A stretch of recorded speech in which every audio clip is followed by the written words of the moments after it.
जब किसी युवा के पास सारी व्यवस्थाएं होती हैं, सारी विधि व्यवस्था ठीक ठाक रहता है, और उसके बावजूद भी जब वो राजनीति में आता है तो समझ जाइए कि भैया वो पैसा कमाने के लिए नहीं आया है, वो व्यक्ति राजनीति भी करने के लिए नहीं आया है, वो व्यक्ति व्यवस्था बदलने के लिए आया है।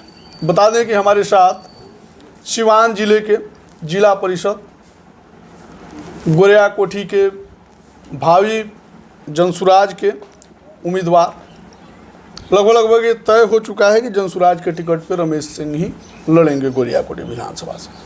हमारे साथ रमेश सिंह जी हैं। रमेश सिंह जी का स्वागत करेंगे, फिर इनसे बातचीत करेंगे। बहुत बहुत स्वागत है। बहुत बहुत धन्यवाद आपको भी, और आपके जो भी दर्शक हैं उनको हाथ जोड़ के प्रणाम और नमस्कार है। अच्छा, रमेश सिंह जी राजनीति क्यों करना चाहते हैं? बढ़िया जिंदगी तो है, ठीक ठाक है ना जी? जी बिल्कुल ठीक ठाक जीवन चल रहा है। आप तो सबसे पहले गोपालगंज की पावन धरती से ये गोरिया कोठी विधानसभा में सुबह सुबह ही आ गए, इसके लिए बहुत बहुत धन्यवाद आपको। देखिए, राजनीति करना इसलिए ज़रूरी हो जाता है कि अगर आप राजनीति का समझ नहीं रखिएगा तो आपके ऊपर गलत लोग शासन करने लगेंगे। तो यही सोच के मैं जिला परिषद का चुनाव भी लड़ा था, और ये लकड़ी नबीगंज प्रखंड के इतिहास में अब तक के सबसे ज़्यादा वोटों से मैं जीता भी था। लेकिन अब तो मिला जुला के 3.5-4 साल का अनुभव हो गया। अगर कोई पंचायती राज का जनप्रतिनिधि ये कहता है कि हम व्यवस्था बदल देंगे, तो मुझे नहीं लगता है कि वो उसके बस की बात है। व्यवस्था तभी बदल सकता है कि जब आपका घर का गार्जियन अच्छा हो।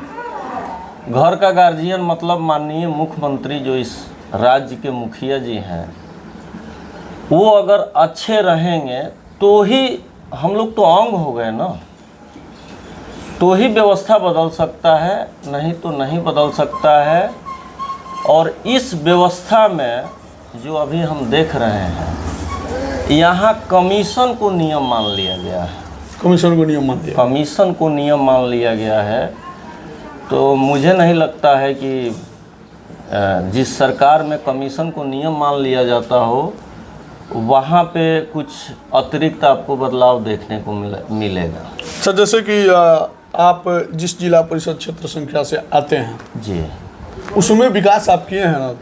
बिल्कुल विकास हम किए हैं। जो भी हमारे चेयरमैन के तरफ से दी गई योजना धरातल पे आप जाएंगे तो दिखेगा भी, और बहुत अच्छे से कार्य लोग बोलता है। हाँ, कार्य भी मैं कराया हूँ बहुत अच्छे से। लेकिन यही है कि जो नियम में आ गया है, जैसा कि हम पहले कहे, वो किसी पंचायती राज जनप्रतिनिधि के बस की बात नहीं है। बड़ी सिस्टम से प्रताड़ित हैं।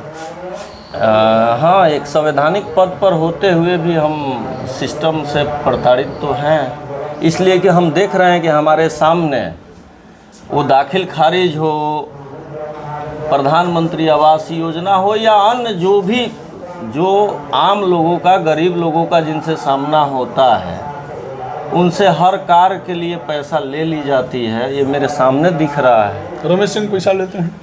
नहीं, हम क्यों लेंगे पैसा? हम क्यों लेंगे? उसमें हमारी क्या रोल है? हम तो यही कहेंगे कि भाई जिनका भी जो भी काम है, वो जो सरकारी अफसर हैं उनको ईमानदारी पूर्वक करना चाहिए बिना पैसा का।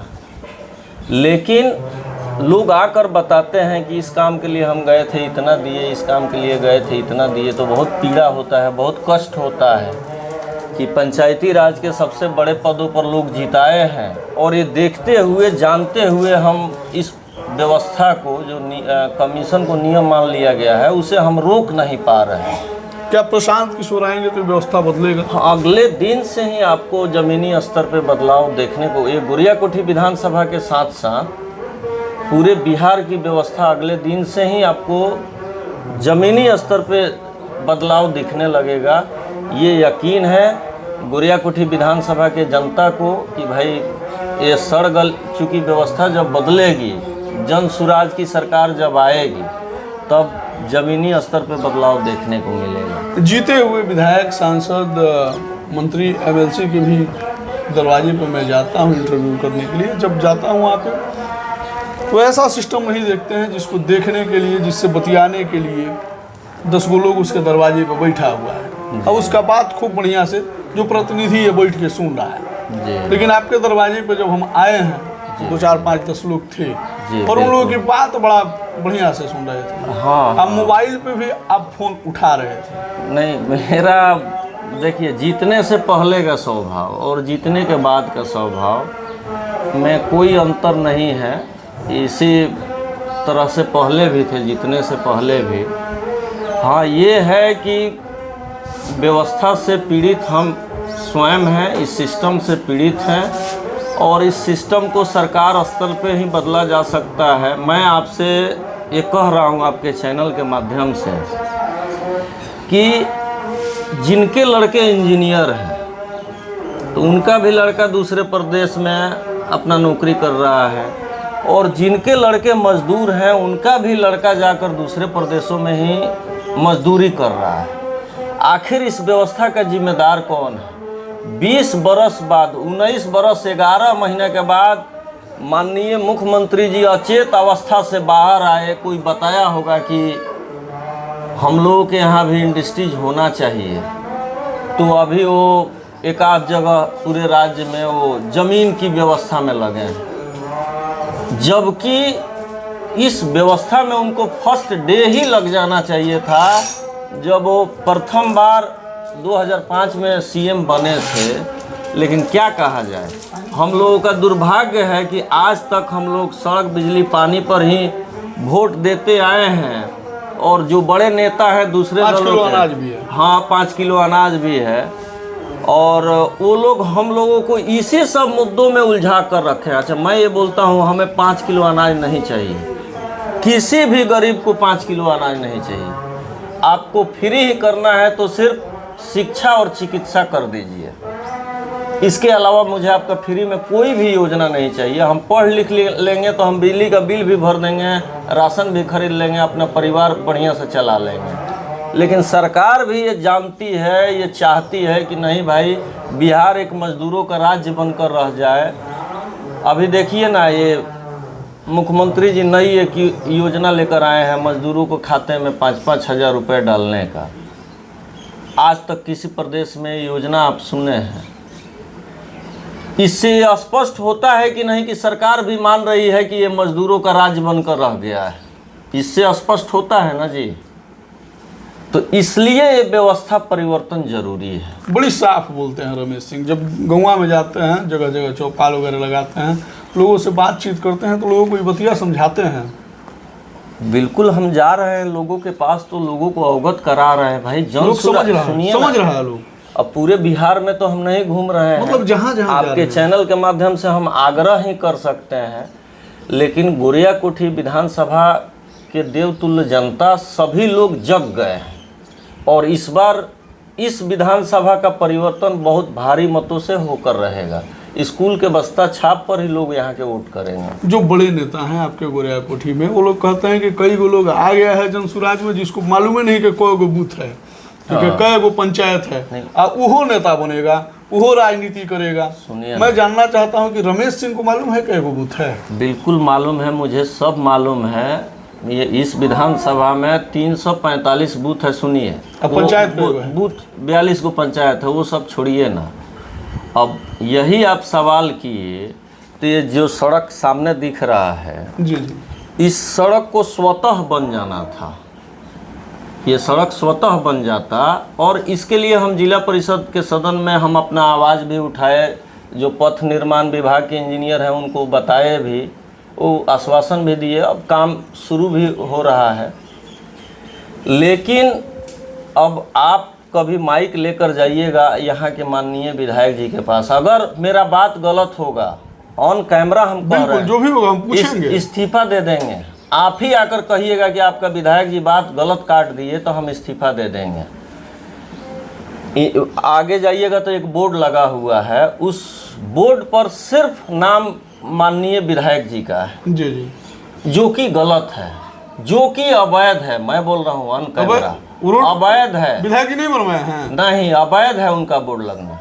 अगर उस बोर्ड पर नाम लिखना ही था तो लिखते माननीय मुख्यमंत्री जी का, माननीय पथ निर्माण विभाग के मंत्री जी का और माननीय सांसद महोदय का, माननीय एमएलसी महोदय, तब उसके नीचे आता माननीय विधायक जी का नाम।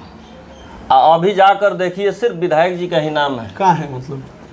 अब बोर्ड विधानसभा है, अभी काम चुनाव सर पे है, चुनाव सर पे है, बोर्ड लगाने की होड़ मची है। नहीं तो विधायक वही ना है जी, कमवा तो वही कराए होंगे। नहीं भाई, हम कौन से पैड पर लिख कर वो दिए हैं कि ये कार्य को कराया जाए? हमको दिखा दें, हम तो जिला पार्षद हैं, हम तो कह ही रहे हैं ऑन कैमरा कि हम इस्तीफा दे देंगे। लेकिन वो रोडवा तो बना हुआ है, लेकिन देख रहे हैं अगवे टूट गया जहाँ शिलापट है उनका।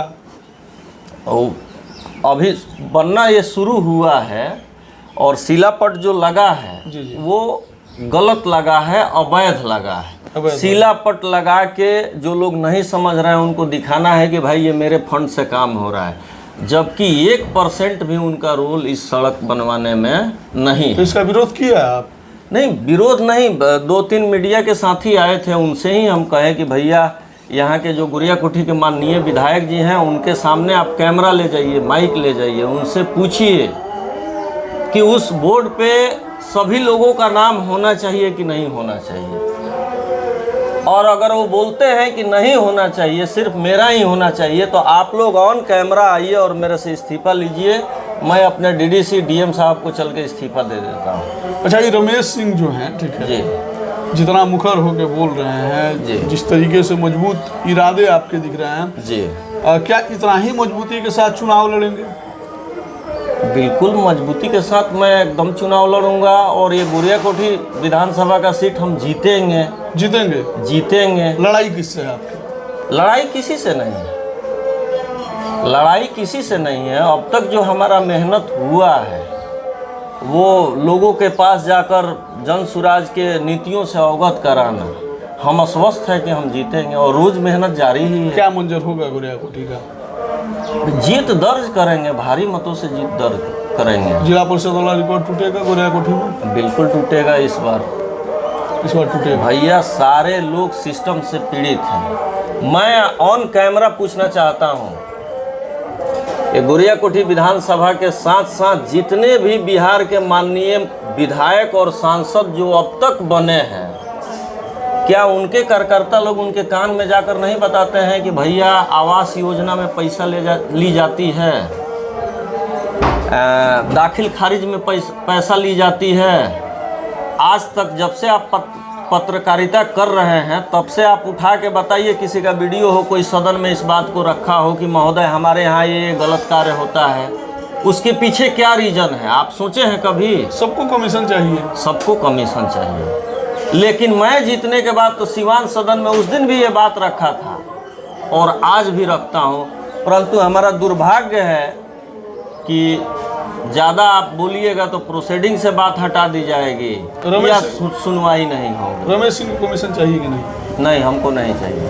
हाँ, हमको नहीं चाहिए। रमेश सिंह को कमीशन नहीं चाहिए? नहीं चाहिए। हम स्वयं कैसे व्यवस्था चलेगा? कैसे थार चलेगा? कैसे स्कॉर्पियो चलेगा? अरे तो मैं पहले खुद का कमाया हूँ,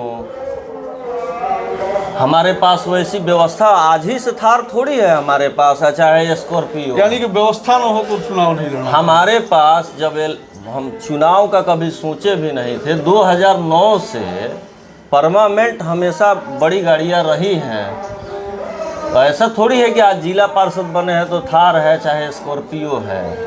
अच्छा, ये रमेश सिंह अगर गुरियाकोठी विधानसभा से जीतते हैं तो गुरियाकोठी विधानसभा में क्या कुछ बदलाव ला देंगे? क्या कुछ स्थितियां सुधर जाएंगी? जो व्यवस्थाएं नहीं है, कौन सी व्यवस्थाएं आप लाने की सोच रहे हैं? सुनिए, हम तो शुरू में ही बोले आपको कि ये हम सबका दुर्भाग्य है कि नेता लोग हमको जात पात, ऊंच नीच, हिंदू मुस्लिम, मंदिर मस्जिद, जातिवाद करते हैं, सब पर उलझा कर रखे। नहीं भैया, हमारे मन में ऐसा कभी विचार भी नहीं आता है।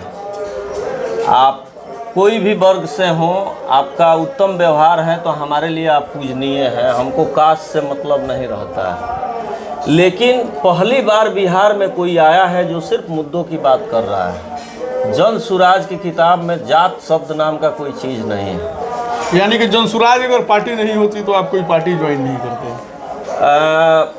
अब मजबूरी में, जैसे बाकी लोग अब तक इस पार्टी से नाराज़ होकर उसमें, उस पार्टी से नाराज़ होकर उसमें ऐसा कर रहे थे, वो स्थिति बनी रहती। लेकिन हम सबका सौभाग्य है कि इस बिहार में प्रशांत किशोर जी जैसे व्यक्ति आए और जन सुराज जैसी पार्टी बनी जो सिर्फ मुद्दों की बात करती है, जो सिर्फ मुद्दों की। जी जी जी जी। मान लीजिए कि चुनाव भी हो गया, अब विधायक बन भी गए जी। बनने के बाद से क्या कुछ करेंगे? 2-4-5 काम गिनवा दीजिए ताकि जीतने के बाद भी हम पहुँचेंगे आप। बिल्कुल, आप आइएगा। देखिए, ये जो मूलभूत सुविधा की जो हम तब से बात कर रहे हैं, सड़क, बिजली, पानी और करप्शन, ये सेकेंडरी चीज़ें हैं। ये इन सब चीज़ों से हम 2 साल में बाहर आ जाएंगे। सब 2 साल में बाहर आ 2 साल में बाहर आ जाएंगे।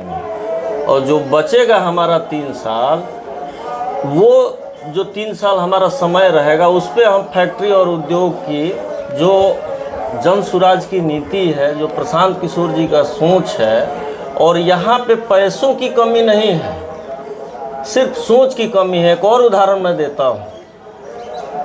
100 रुपये अगर पूरे बिहार के लोग किसी बैंक में जमा करते हैं तो उसमें से 70 रुपये लोन के तौर पे बिहार की बैंकों को देना है, आपको शिक्षा के लिए, घर बनवाने के लिए, फैक्ट्री के लिए, उद्योग के लिए। लेकिन आप दौड़ते रह जाएंगे, चप्पल घिस जाएगा। बैंकें यहाँ पे लोन बहुत कम देती हैं, आम आदमी को लोन नहीं देती। सुनिए, अब लोन का पैसा जाता कहाँ है? अब बिहार की बैंकें क्या करती है, वो 70 रुपये तमिलनाडु को दे देती हैं, गुजरात को दे देती हैं, महाराष्ट्र को दे देती हैं, लेकिन बिहार वालों को नहीं। और वहाँ पे मजदूरी करने कौन जाता है? बिहार के लोग। बिहार के लोग जाते हैं। तो ये उस पर नियंत्रित करना किसका काम है? इस बात के लिए मतलब आश्वस्त हो जाया कि बिहार का लोग नहीं जाएगा बाहर मजदूरी करने? बिल्कुल नहीं जाएगा। आज के तारीख में मुख्यमंत्री जी अचेत अवस्था में पड़े हुए हैं। उनको ये ध्यान में ही नहीं है कि बिहार की पैसा दूसरे प्रदेशों में जा रहा है, उस पैसे से फैक्ट्री लग रहा है, और वहाँ पे मजदूरी करने हमारे बिहार के मजदूर जा रहे हैं। क्यों भाई? 1100 रुपया मिल रहा है ना लोगों को पेंशन के तौर पे, और नई साल 10,000 रुपया दीदी लोगों के माध्यम से महिलाओं को दिया जा रहा है। मैं तो ये कहता हूँ कि हम ही चोर, हम ही सिपाही। तो वो तो अब राजा बन के बैठे हुए हैं। चुनाव के समय वो दे रहे हैं, तो ये सम्मानित महिलाएं भी उस बात को समझ रही हैं और लोग भी समझ रहे हैं। वो कुछ भी कर लें माननीय मुख्यमंत्री जी, इस बार उनकी सरकार नहीं बनेगी। जनसुराज बन रही है। हाँ, जनसुराज पूरा एकदम आश्वस्त है। हाँ, हम गोरिया कोठी को लेकर के तो एकदम आश्वस्त हैं। गोरिया कोठी जी आश्वस्त है। हाँ बिल्कुल। पूरे बिहार में तो नहीं घूम रहे हैं, गलत हम नहीं बोलेंगे जी। लेकिन गोरिया कोठी विधानसभा हम एकदम जीतेंगे। तो आप देख रहे थे रिस्पेक्ट इंडिया न्यूज, और हमारे साथ बता दें कि गोरिया कोठी विधानसभा से जनसुराज के एक प्रखर युवा नेता, और बता दें कि यहाँ से ये जिला परिषद भी है। साथ ही साथ बता दें कि इन्होंने कई कार्य किए हैं जिसके आधार पर इनको वोट किया जा सकता है। वैसे रमेश सिंह के बारे में अगर कोनो शिकायत हो तो लिखिएगा। अभी तक हम तारीफें सुने हैं, लेकिन शिकायत होगा तो लिखिएगा, अगली बार मिलेंगे तो पूछेंगे। तब तक के लिए धन्यवाद।